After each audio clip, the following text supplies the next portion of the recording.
Welcome back. ప్రధాని మోదీకి ముఖ్యమంత్రి రేవంత్ రెడ్డి స్వాగతం పలికి తెలంగాణలో మంచి సంప్రదాయానికి శ్రీకారం చుట్టారని మంత్రి కొండ సురేఖ కొనియాడారు. కాంగ్రెస్ అమలు చేస్తున్న పథకాలు నచ్చి బీఆర్ఎస్ బీజేపీ నేతలు తమ పార్టీలో చేరుతున్నారని తెలిపారు. అందులో భాగంగానే తాజాగా వరంగల్ కార్పొరేషన్ కు చెందిన 11 మంది బీఆర్ఎస్ కార్పొరేటర్లు ముఖ్య నాయకులు పార్టీలో చేరారని వెల్లడించారు. పార్లమెంట్ ఎన్నికల్లో 14 స్థానాలు కాంగ్రెస్ కైవసం చేసుకుంటుందని ధీమాగా చెబుతున్న కొండ సురేఖతో మా ప్రతినిధి Srinivas face to face. Warangal కార్పొరేషన్కి సంబంధించి 11 మంది కార్పొరేటర్లు ఈరోజు మంత్రి కొండ సురేఖ ఆధ్వర్యంలో గాంధీ భవన్లో చేరడం జరిగింది. మనతో పాటు మంత్రి కొండ సురేఖ ఉన్నారు. మేడం చెప్పచ్చు మేడం, ఈరోజు దాదాపుగా వరంగల్లో బీఆర్ఎస్ పార్టీని ఖాళీ చేసే దిశగానే ఉన్నట్టుంది. ఎలా చూడవచ్చు మేడం? కార్పొరేటర్ జాయిన్ అవుతున్నారు, ముఖ్య నాయకులంతా జాయిన్ అవుతున్నారు, మీ ఆధ్వర్యంలో ఎలా చూడవచ్చు అంటారు? అంటే బీఆర్ఎస్ విధానాల మీద విసిగిపోయారు. బీజేపీకి భవిష్యత్తు లేదని తెలిసిపోయింది.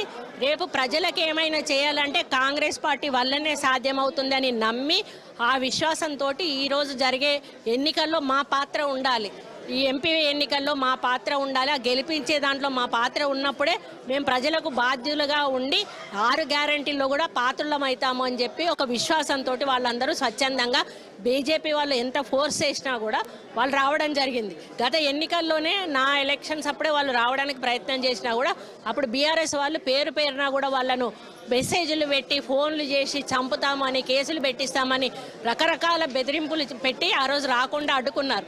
ఈరోజు వాళ్ళకు స్వేచ్ఛ వచ్చింది, ఎందుకంటే కాంగ్రెస్ పార్టీ అధికారంలోకి వచ్చింది కాబట్టి వాళ్ళని అడ్డుకునే వాళ్ళు ఎవరూ లేరు కాబట్టి వాళ్ళు స్వచ్ఛందంగా ఎన్నికలను దృష్టిలో పెట్టుకొని, ప్రజలను దృష్టిలో పెట్టుకొని, అభివృద్ధిని సంక్షేమాన్ని దృష్టిలో పెట్టుకొని రేవంత్ రెడ్డి గారి నాయకత్వాన్ని, సోనియా, రాహుల్ గాంధీ, ప్రియాంక గాంధీల నాయకత్వాన్ని దృష్టిలో పెట్టుకొని కొండా దంపతులుగా మా మీద ఉన్న విశ్వాసంతో ఈరోజు మా పార్టీలోకి రావడం జరిగింది. ఒకవైపు బీఆర్ఎస్ మొత్తం ఇమ్మడలేక బీఆర్ఎస్ పార్టీలో విమడలేక ముఖ్య నాయకులు అదేవిధంగా ఎమ్మెల్యేలు కూడా పెద్ద మొత్తంలో కాంగ్రెస్ పార్టీలో జాయిన్ అవుతున్నారు.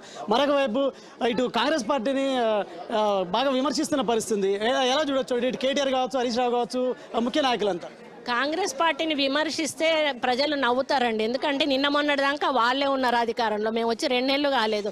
2 నెలలకే మీరు కాంగ్రెస్ పార్టీని విమర్శిస్తున్నారంటే 9.5 సంవత్సరాలు మీరు పార్టీకి ఒరగబెట్టింది ఏమన్నది? తెలంగాణ కాంగ్రెస్ పార్టీ ఇస్తే మీరు దోచుకు తిన్నారు, మీరు దొరలైనారు, మీరు కోట్లాధిపతులు అయినారు. కానీ ప్రజలు మాత్రం కనీసం ఒక ఇల్లు కూడా కట్టుకోలేనటువంటి పరిస్థితుల్లో ఉన్నారు, ఒక రేషన్ కార్డు కూడా రానేటువంటి పరిస్థితుల్లో ఉన్నారు. కాళేశ్వరం మేడిగడ్డ పరిస్థితి ఈరోజు ఏం చేయాలో తెలియనటువంటి పరిస్థితి ఉన్నది. పార్లమెంట్ అభ్యర్థులకు సంబంధించి రేపు తొలి జాబితా ప్రకటించే అవకాశం ఉన్న నేపథ్యంలో తెలంగాణలో ఎంతమంది పార్లమెంట్ అభ్యర్థులు ప్రకటించే అవకాశం ఉంది? అదంతా కూడా మాకు దృష్టిలో ఉండదండి, అదంతా హైకమాండ్ చూసుకుంటుంది. మేము ఇన్వాల్వ్ కాము. మేము మా అభిప్రాయాలు అడిగితే చెప్తాము. ఇప్పటివరకు మా ఒపీనియన్స్ అయితే తీసుకోలేదు. వాళ్ళు సర్వేలు జరిపిస్తూ ఉన్నారు. సర్వేల ప్రకారం అభ్యర్థులను వాళ్ళు ప్రకటిస్తారు. ఏ అభ్యర్థిని ప్రకటించినా కూడా గెలిపించాల్సిన బాధ్యత మా మీద ఉంది, గెలిపిస్తాం. గత ప్రభుత్వం అంటే అసెంబ్లీ ఎన్నికల్లో బీసీలకు అన్యాయం జరిగిందంటూ కూడా బీసీలు ఆవేదన వ్యక్తం చేసిన నేపథ్యంలో ఈ పార్లమెంట్ ఎన్నికల్లో ఒక బీసీ మంత్రి చెప్పండి, ఎంతమందికి అవకాశం ఉంది? రాహుల్ గాంధీ గారు బీసీ గణన అనేటువంటి కార్యక్రమాన్ని తీసుకోవాలని చెప్పడం జరిగింది. అది ఇప్పటికే మేము దానికి రెజల్యూషన్ పాస్ చేశాము. అది ఆ కార్యక్రమం నడుస్తూ ఉంది. దాన్ని దృష్టిలో పెట్టుకొని తప్పకుండా మ్యాక్సిమం సీట్లు, ఎందుకనంటే బీసీలకు ఎక్కువ ఇవ్వాలన్న ఆలోచన ఉన్నా గెలిచే ఛాన్స్ లేనప్పుడు ఇచ్చి ఎవరు కూడా ఓడగొట్టుకోరు. అదొకటి మీరు గమనించాలి. ఇప్పుడు 10 సీట్లలో 5 బీసీలు గెలవగలుగుతారంటే 5కి ఇవ్వచ్చు. ఆ 5లో 2-3 ఓడిపోయే ఛాన్స్ ఉంది, గెలవరు, వేరే క్యాస్ట్ వాళ్ళు గెలిచే ఛాన్సెస్ ఉంది అన్నప్పుడు తప్పనిసరిగా వేరే క్యాస్ట్ వాళ్ళకి ఛాన్స్ ఇవ్వాలి. అందుకని ఇప్పుడు బీసీలకు మాకు 5కే ఇవ్వాలని పట్టుబట్టి కూర్చుంటే అది పద్ధతి కాదు.